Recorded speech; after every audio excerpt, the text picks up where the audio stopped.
Is it the end of the world? Do Christians believe that the world is ending? This seems to be a view that many people feel is an accurate summation of the view of believers in Bible prophecy. Though I don't classify myself as a Christian because that label is very tainted by the world and it is a classification made by man. I would classify myself as a believer in Yahshua the Messiah, a set apart one, a Kodashim, a Bible believer. But either way, the world will classify me as a Christian. When I talk to my friends and family, they tend to summarize my view of the last days as if I believe that the world is ending. I've explained my view very specifically for many years, but it seems that in the end, the overall view that people believe is that we believe that the world is ending. I can't and don't speak for all believers, but I most certainly do not believe that the world is ending. That's a storyline from the movies. I don't believe in those movie scenarios like in Deep Impact or Armageddon about an asteroid destroying the Earth, killing everyone. That is the end of the world. I don't believe in a Terminator or Matrix storyline that says we're going to be overtaken by computers and AI. I am not preparing for the end of the world, and neither are the majority of the other believers who stand firmly on the word of Elohim. So to those that do not understand this, there seems to be a disconnect and a misunderstanding that needs to be made more clear. Perhaps you are not fully preparing for what's coming in the world because you look at it as the way Hollywood has promoted to you. You look at people like me as they are preparing for the end of the world. Maybe you are ignoring the obvious because it all just seems like a conspiracy theory that you don't need to pay much attention to. This needs to be broken down right now while everyone still has time to prepare, because those that are in denial of these basic facts and understanding will be affected from this the most. So we are going to discuss some things that I think you need to understand about these end times, so that you cannot say that it was never fully explained and you were never fully warned. Let's begin. Now listen, the world is not ending. We do not believe that the world is in danger of a chaotic set of events that destroys all life on Earth. Now, if I was going to say anything about the world ending, I will clarify it as life as the way we know it will end. But how can anyone argue about that? Does the world in 2020 seem the same as it was in 2019? We have all these new measures in place, between everyone having to wear masks to everyone under social distancing rules, a bunch of new normals that are being implemented. It is a common saying that many ways we used to live before will become a thing of the past. So if you feel that when I say that life as the way we know it will end is just an over-exaggeration or an unfounded thought based on conspiracies, you are being naive and not paying attention. Not judging you, just think about it. Anyways, the world is not ending. No, the world is transitioning. We are not looking at, nor are we approaching the end of the world. So stop saying that. If you choose to look at it as the end of the world from now on, you are completely mischaracterizing the truth, so that it allows you to feel justified in ignoring it. The most ironic and unfortunate thing is that many that believe that all of this is just some unfounded conspiracy theory are the same ones that say that they are a believer in our Father's Word.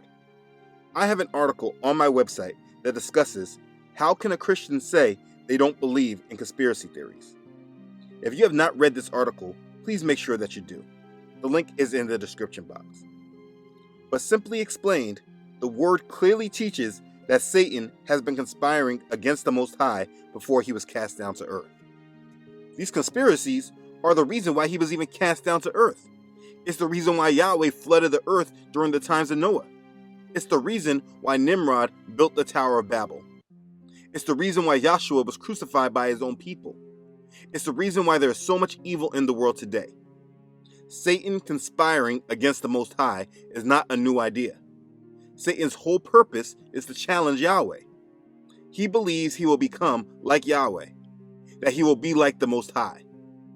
In Isaiah chapter 14, verse 14, it said that Lucifer has said, I will ascend above the heights of the clouds. I will be like the Most High. A Bible believer should always be thinking and wondering how far Satan has gotten with his conspiracy to be worshipped like the Most High. They should not be thinking the complete opposite way, which is believing there's not even a conspiracy. For a believer, there should always be an expectation that there is one. Revelation chapter 12 verse 9 says, "So the great dragon was cast out, that serpent of old, called the devil and Satan, who deceives the whole world. He was cast to the earth, and his angels were cast out with him." Satan deceives the whole world. How can a believer not believe in conspiracies?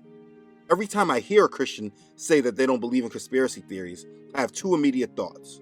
One, they really don't believe in the Word of God, or two, they don't really know the Word of God. It's either or.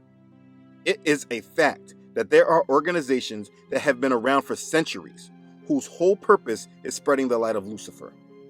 So that view that certain believers have that don't want to believe in conspiracies, you should understand holding that view says more about your faith than you actually know.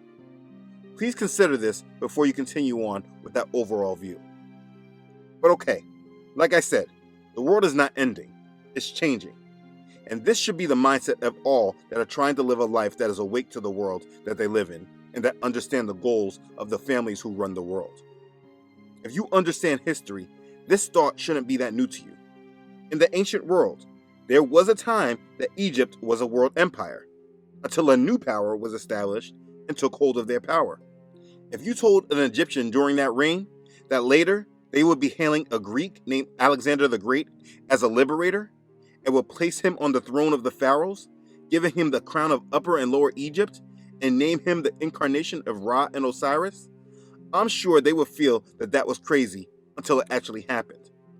Or think about all the independent countries and tribes of people that would eventually be run by one Roman emperor. I'm sure before it happened, the idea of it would have sounded absurd and crazy. Or that even while those living under the control of the Roman Empire could never imagine a time where there would be a collapse of the Roman Empire. You should get the point. I understand those people during those ancient times that weren't able to recognize that major change could happen in the world. But for people today to ignore this, it just goes to speaking about the level of our education and understanding of history. And like I said, for a believer in the Bible not to believe it really says a whole lot. We are approaching a new world order, and this is not about anything more than worship and control. People are so scared to comprehend this and live through this truth, but this does not change the world or our circumstances. It's still happening, and the only thing that being ignorant of it will do is leave you as a victim and powerless, making you a victim that will absolutely be dependent upon those that are conspiring against you. And you should understand that it is intentional and a part of their plan. They want to provide you with their order out of chaos. So, enough about the fact that it is changing, and let's discuss what some of the changes are. Now I'm sure that many people have heard of the different parts of the Bible prophecy that there will be a one world government, a one world currency, and a one world religion, and that the world will be ruled by one world leader, which is known as the Antichrist, the man of lawlessness. And if you hear it in this way, I can understand why you might just write it all off as a conspiracy, because there isn't much meat behind it that makes you understand what it all means. Now, for time's sake, I have made videos discussing the end time topics individually. So for more background on each of these topics individually, you can go to my end times playlist that discusses them. There's a video about the one world religion, one world government, and the mark of the beast. There's even a video that discusses 1000% proof that we are in the end times. In case you're one of those people that want to believe that we're nowhere near those times of prophecy in the Bible, please watch that video. But let's talk about the world that we are currently in and why many of us believe we are approaching this new world order. Now, this is not about coronavirus. These views did not just come about because of what is happening in regards to this virus.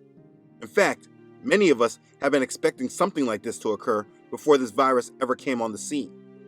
So the easiest way to start your understanding is taking a look at the current world and its order.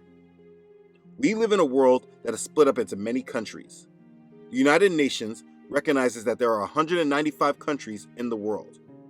Now question, what has been the most powerful nation of all these countries over the past 60 or 70 years since the end of World War II? That's not a trick question. The United States easily has been the most powerful nation on the earth that has tried to spread its way of democracy around the world. It is by far the most powerful nation in the history of the world. and it has spread its ways of life around the world. But other than the nations it has gone to war with and put in their proxy leaders, all nations are still under the laws of their individual nations. There is no international body that governs all of the nations collectively. Or is there? Now, I don't believe in aliens, so don't get distracted by that. But what if an alien came down and came to speak to our leader? If the alien landed in Turkey, would the people take it to Erdogan, the Turkish president, Donald Trump, the United States president, or Vladimir Putin, Russia's president? I guess the answer is different depending on who you ask. But the point is, no one would take the alien to the world government leader. The point I'm making is that in this current world order, the United States has the most power, but all the other countries have their own laws that govern them. So just place that as one piece of the current world order. The United States is the leader amongst individual nations governing themselves. Now, there's a lot more to this current world order understanding. Let me get you there. Let's talk about money and economics. Over the past 60 or 70 years, what has easily been the most dominant currency in the world? Again, this isn't a trick question. The United States dollar has been the most dominant currency in the world for decades. Many call it King Dollar. In fact, currently, you can't even buy oil in any other currency in the world. It must be sold in United States dollars exclusively. That's why it's called the petrodollar. So there has always been an extreme need for usage of dollars in the world. Now, the United States currency is printed by its central bank, which is the Federal Reserve. And all other major countries that have their own fiat currency has their own central bank, which prints its own currency. Money is used in many ways, but a majority of transactions being done today are electronically through debit cards, wire transfers, and third-party payment systems like PayPal and Square. But it is also physical, which does not allow for complete tracking of all transactions. If I buy something from my friend in cash, there is no way for the government to monitor and record this transaction. So let's label this piece of the current world order. We'll label it as US dollar is king amongst all other physical fiat currencies around the world. Now, let's look at religion. For centuries, actually more than that, millennia, there has always been a separation of religious beliefs as a whole. The world has been divided by religion. There are many religious beliefs with differing views. There has been many wars and battles fought over irreconcilable religious differences. There have been differing beliefs with different gods. The overall consensus was that it was not the same God, but different gods. In regards to the current world order, we can label this piece as many different religions and different gods. And one last leg I will add to this current world order is privacy. Now, I can only speak to America in this regard because this is where I live, and I understand that other citizens of other countries around the world do not have the same expectation of privacy as we do here in the United States. Like the expectation for people in China as an example. China completely monitors their citizens and is not even hidden or disguised. But as a whole, there has never been a way for the world to monitor all of our actions, where we are going, what we are thinking, who we are with, what we like, what we don't like, etc., etc. We've always had some sort of privacy. We also have a level of freedom of speech. So, in this current world order, we will label this piece privacy and rights. Now, there are other pieces we can add, like education, social experiences, morality, etc., etc. But I don't need to go that deep to make this point in explaining. When we say that the world is not ending, it's changing, it's these beginning pieces that need to be examined when we think about the world changing. It's called a new world order. That's because the current world order is going away and the new world order is put into place. Now, so we don't get confused, and for the people that want to label me a conspiracy theorist for even mentioning a new world order, let's examine what President George Bush said about a new world order during his presidency in 1991. We have before us the opportunity to forge for ourselves and for future generations a new world order, a world where the rule of law, not the law of the jungle, governs the conduct of nations. When we are successful, and we will be, we have a real chance at this new world order, an order in which a credible United Nations can use its peacekeeping role to fulfill the promise and vision of the UN's founders. Did you hear what he said? An order in which a credible United Nations can use its peacekeeping role to fulfill the promise and vision of the UN's founders. That is the definition that he gave, and he gave a little more in his speech to Congress on September 11th, 1990. A new partnership of nations has begun, and we stand today at a unique and extraordinary moment. The crisis in the Persian Gulf, as grave as it is, also offers a rare opportunity to move toward an historic period of cooperation. Out of these troubled times, our fifth objective, a new world order, can emerge, a new era, freer from the threat of terror, stronger in the pursuit of justice, and more secure in the quest for peace. An era in which the nations of the world, East and West, North and South, can prosper and live in harmony. 100 generations have searched for this elusive path to peace, while 1,000 wars raged across the span of human endeavor. And today that new world is struggling to be born, a world quite different from the one we've known, a world where the rule of law supplants the rule of the jungle, a world in which nations recognize the shared responsibility for freedom and justice, a world where the strong respect the rights of the weak. This is the vision that I shared with President Gorbachev in Helsinki.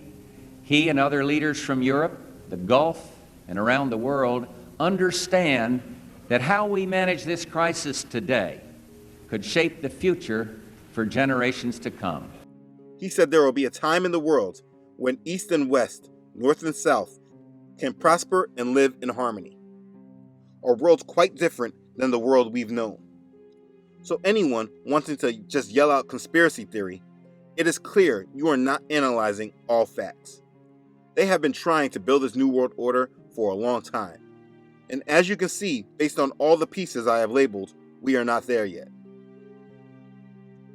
So these are the pieces of the current world order. Let's look at them again. We have the United States being the leader amongst individual nations that are governing themselves. The US dollar is king amongst all other physical fiat currencies around the world. Then we have many different religions and different gods. And we also have privacy and rights. These are some, but not all, of the major pieces that consist of the current world order. And so, in understanding the change, instead of thinking of things in a mindset of conspiracy, which, by the way, there is nothing wrong with that word, you will see that the stigma that surrounds this word is only due to mind control by these same powerful elite families that wanted to place labels and unfair scrutiny around events that kept people questioning, like the JFK assassination. But I do not want to get off track. In understanding the change that is coming, instead of thinking of things in a mindset of conspiracy, think in a mindset of what possible changes can occur and what that would mean for the world. So, in the first piece of the current world order, which is the United States being the leader amongst individual nations governing themselves, in the new world order, the change that occurs is the United States is no longer the leader, and individual nations will no longer simply govern themselves. If you are paying attention, you could already see that this is already forming. The United States is no longer looked as an undisputed leader of the world, and China and Russia have been stepping in to undermine and put this declining role of power on display. China has been calling the United States out on the world stage because of the lack of preparedness and ability to handle the coronavirus. And Donald Trump as well has been made a very big scapegoat of the declining relationships around the world. Do you remember just last year when they leaked out that other world leaders like French President Macron and Canadian President Trudeau were mocking Trump? Now, I believe all that to be staged, but either way, it displays a lack of respect for the United States. If you pay attention, you will see that there are many examples of this. The New World Order will see a new order of power structure, and it will no longer be determined by a particular nation. China will not be the leader of the New World Order, nor will it be Russia. We will see the world come together and work under a one world governmental structure with the United Nations as their main governmental body. No independent nations by themselves, but all nations collectively together.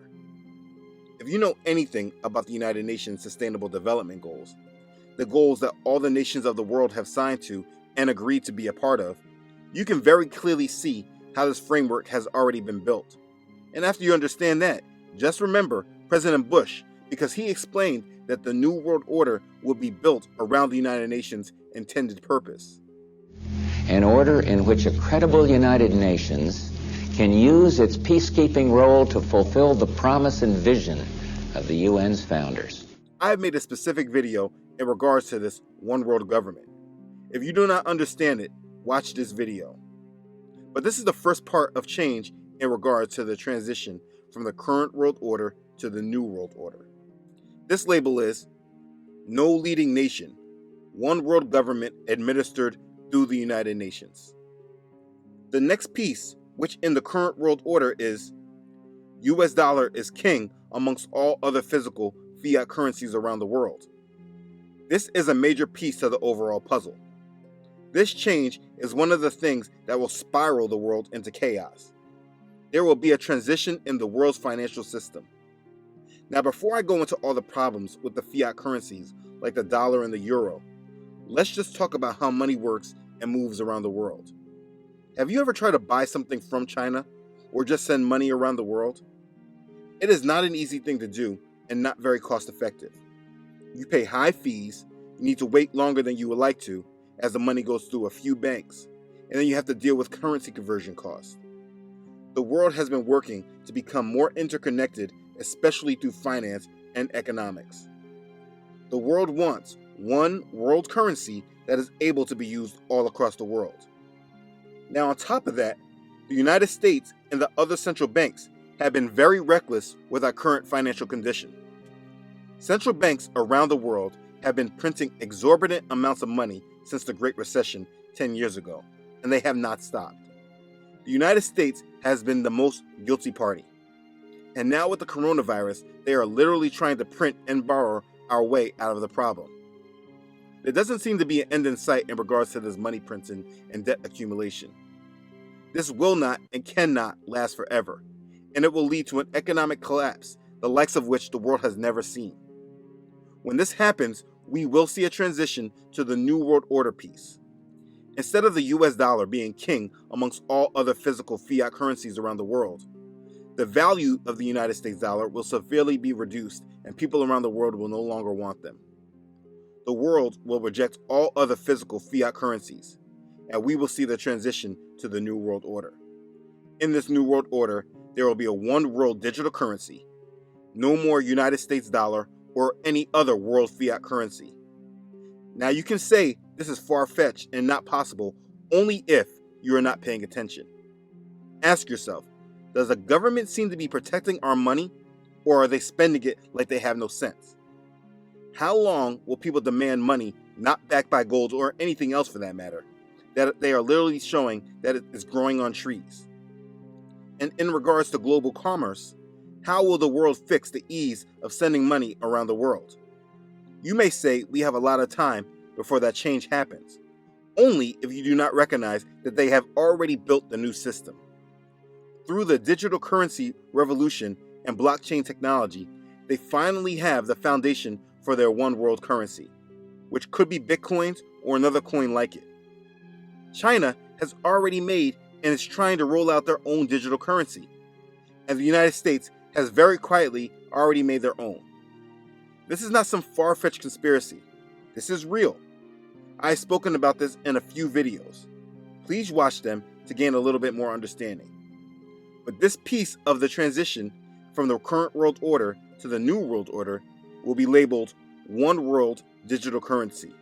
No more US dollar or any other world fiat currencies. In the next piece of the current world order, we have many different religions and different gods.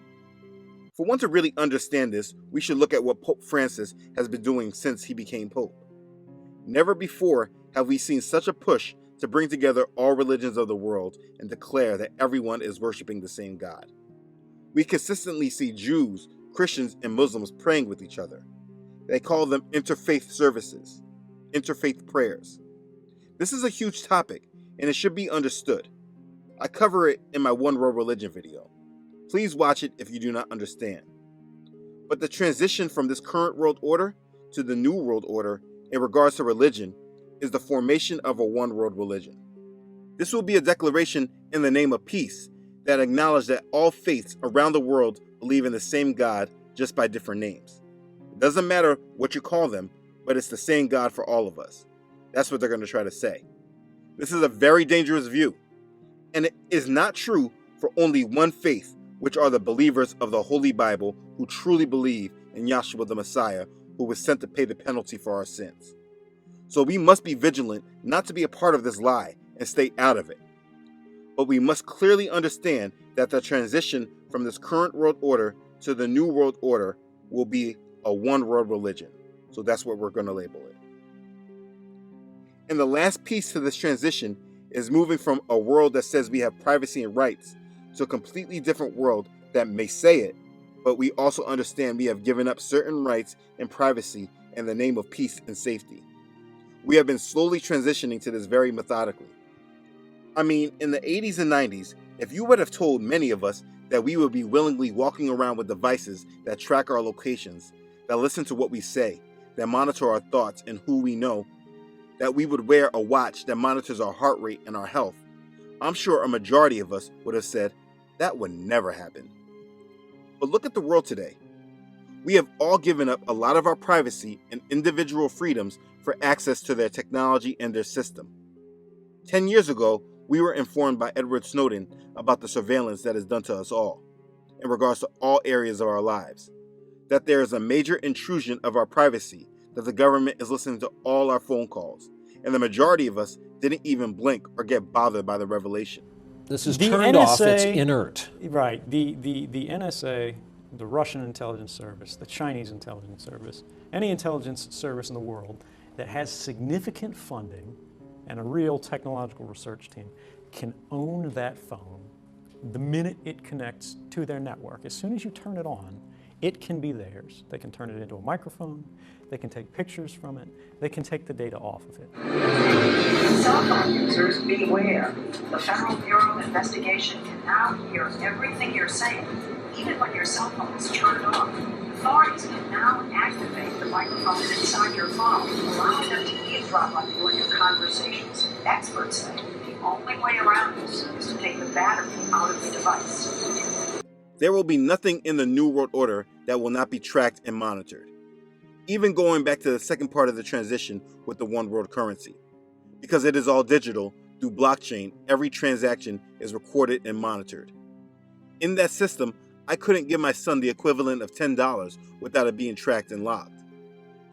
Now, as the coronavirus pandemic around the world is ramping up, today we are giving even more of our privacy and rights away in order for the feelings of protection and security. To combat the virus, authorities have introduced a system of colored QR codes. Reports say that people have to download it on their mobile phones and fill in forms asking for their personal information, such as their travel history and body temperature. The green code allows you to move freely. The yellow code means the bearer may have visited a high-risk virus area and requires a 7-day self-quarantine. And the red code indicates that a quarantine is necessary. But these additional measures are sparking concerns over privacy. Like this New York Times article says, as coronavirus surveillance escalates, personal privacy plummets. Tracking entire populations to combat the pandemic now could open the doors to more invasive forms of government snooping later. In South Korea, government agencies are harnessing surveillance camera footage, smartphone location data, and credit card purchase records to help trace the recent movements of coronavirus patients and establish virus transmission chains. In Lombardy, Italy, the authorities are analyzing location data transmitted by citizens' mobile phones to determine how many people are obeying a government lockdown order and the typical distances they move every day. About 40% are moving around too much, an official recently said. As countries around the world race to contain the pandemic, many are deploying digital surveillance tools as a means to exert social control, even turning security agency technologies on their own civilians. And as this goes on, it'll get deeper and deeper. To combat this virus, they have transformed the world into a complete police state, and it keeps getting more invasive and intrusive as the days move forward. This will be a part of the New World Order. There will be a lack of privacy, rights, and freedoms in the name of peace and security. In order to have peace and security, people need to get used to the lack of privacy and rights that they have been accustomed to. Humanity is finally ready to sacrifice its freedom to gain its security. Once the purification process is complete, Hydra's new world order will arise. Look what just happened in New York with an NYPD officer dealing with a suspect allegedly violating social distancing guidelines. In this part of the change, we will label this transition from the current world order to the new world order as World Police State. And there is a lot more controls that will be implemented when they place the world on a form of universal basic income and universal health insurance. When the world government is giving free money and free healthcare to the world, imagine the stipulations and costs that will be required of us. And this is the transition that the world is headed to. From the United States, the leader amongst individual nations governing themselves, to no leading nation, one world government administered through the United Nations. From the US dollar being king amongst all other physical fiat currencies around the world, to now a one world digital currency, no more US dollar or other world fiat currencies. Going from having many different religions and different gods to a one world religion. Going from having privacy and rights to a world police state. And within this transition, we are looking at a fundamental change within the world that we once thought we knew. So for one to believe that the world is ending, they are clearly not paying attention. The world is not ending. It is changing. It is transitioning to a new world order. And you can ignore it all that you would like to, but it won't stop this train from arriving. We are being marked right into this new future. This is not about some unfounded conspiracy. And for those that believe in the Bible, this makes even more sense to you when you read Daniel chapter 7, verse 23, when it explains that the fourth beast shall be a fourth kingdom on earth, which shall be different from all other kingdoms, and shall devour the whole earth, trample it, and break it in pieces. In the end, this is all about the God that you serve. He who believes in the Son has everlasting life, and he who does not believe the Son shall not see life, but the wrath of Elohim abides on him. That's John chapter 3, verse 36. It's time to put away ignorance and pride. Put away blind optimism that doesn't allow you to see the world that is forming right in front of your eyes. The world is transitioning and changing, and if you're not paying attention, you will be forced to change with it, and it will catch you off guard, and the day of Yahweh will overtake you, because he comes as a thief in the night. It's time to choose the God that you serve. You can't stand with a leg on both sides. You cannot be double-minded, unstable in all your ways. Today, hopefully you understand more about the end times, and there have been more videos made that you can view in case you find yourself with more questions. This is not meant to scare you, but to tell you that your time is limited and is running out. It's time to prepare. I said this in my last video, but I want to repeat it. Everything we do today determines our eternity. Our true Savior is on the way for his bride, and the false Savior, the man of sin, who we know as the Antichrist, is on the way for his deceived followers as well. The question is, who are you preparing yourself for? Submit to Yahshua the Messiah and be saved. Be blessed. Okay, thanks for watching. If this has blessed you, please make sure to like and share this with whoever else you think needs to hear this. Any believer who does not understand the end times should watch this. If you haven't already done so, please don't forget to subscribe to this channel. Elohim willing, I upload every Friday. Please make sure to follow this ministry on Facebook and Instagram, as well as on my website, truthunedited.com. I am sincerely thanking all that donate and support this ministry. Thank you for allowing Yahweh to use you and being obedient to his voice on your heart. I am really just so humbled by your desire to help. For those that have sent me messages and emails, I'm very sorry I haven't responded to them all. Please understand that it is only me. This is not a large organization, and I'm spread very thin. I'm not ignoring you. Please be patient with me. Thank you all that truly bless this ministry. You know who you are. Thanks for being a blessing.